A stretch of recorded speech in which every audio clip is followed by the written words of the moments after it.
ఓం నమో నారాయణాయ. ఓం నమఃశివాయ. శ్రీమాత్రే నమః. ఏ దానం అత్యుత్తమమని చెప్పబడింది, దానివల్ల జరిగేటువంటి ఫలితాలు ఏమిటి? అన్ని దానాల్లోకెల్లా అత్యుత్తమమైనటువంటి దానం అన్నదానం. గీతలో కూడా కృష్ణ పరమాత్మ అన్నాద్భవంతి భూతాని పర్జన్యాదన్న సంభవ అన్నాడు. అన్నం వల్లే కదా జంతుజాలం అంతా పుడుతోంది అని. అన్ని దానాల్లోకెల్లా అన్నదానమే గొప్ప. అందుకే రంతి దేవుని కథ ఈ విధి విధానాన్ని మనకు తెలియజేస్తుంది. దానం చెయ్యాలి అనేటువంటి సంకల్ప సిద్ధి కలగటమే ఒక అద్భుతవంతమైన ప్రభావంగా గుర్తెరగాలి. ఈ జన్మలో చేసిన దానం మరొక జన్మలో మనకు 1000 రెట్ల సంతోషాన్ని ప్రసాదిస్తుంది అనే విషయాన్ని మాత్రం ప్రతి ఒక్కరూ గుర్తుపెట్టుకోండి. దానం వలన పాపాలు తరుగుతాయి అనే విషయాన్ని కూడా గుర్తుపెట్టుకోవాలి. తెలిసి చేసినా తెలియక చేసిన పాపాలన్నీ పటాపంచలైపోవటానికి కూడా అన్నదానం సహకరిస్తుంది.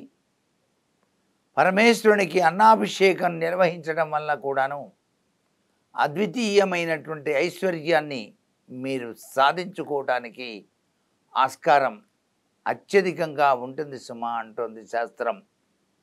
అంతేకాదు, అన్నదానం చేసేటప్పుడు రామనామ స్మరణ చేస్తూ, శివనామ స్మరణ చేస్తూ ఎవరైతే అన్నదానం చేస్తారో వారికి అన్నపూర్ణేశ్వరి తన దివ్యవంతమైన అనుగ్రహ కరుణా కటాక్ష వీక్షణాలని ప్రసరింపజేస్తుంది. దానం చేసేటప్పుడు కూడాను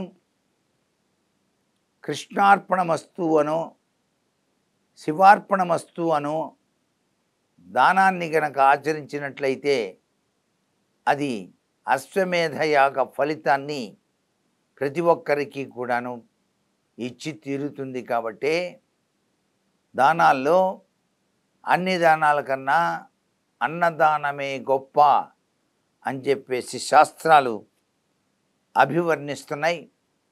దీన్ని తప్పనిసరిగా ప్రతి ఒక్కరూ కూడా పాటించుకోవచ్చు. అంతేకాకుండా మనం ఆచరించేటువంటి ప్రతి పని వెనకాల స్వచ్ఛత అనేది చాలా అవసరం. త్రికరణ శుద్ధితో చేయాలి తప్ప ఏదో చేయమన్నారు మేము చేశాం అనేటువంటి పరిస్థితి నుంచి బయటపడి, అంతా పరమేశ్వరుని యొక్క లీల, ఆయన చెప్పిన విధి విధానమే మాకు రక్ష అంటూ వివిధ రకాలైనటువంటి దానాల్లో అన్నదానాన్ని మీరు గనక ఆచరించినట్లయితే సర్వే సర్వత్రా శుభకరమైన ప్రభావాన్ని మీరు పొందగలుగుతారు. అతిథి దేవో భవ అన్నారు.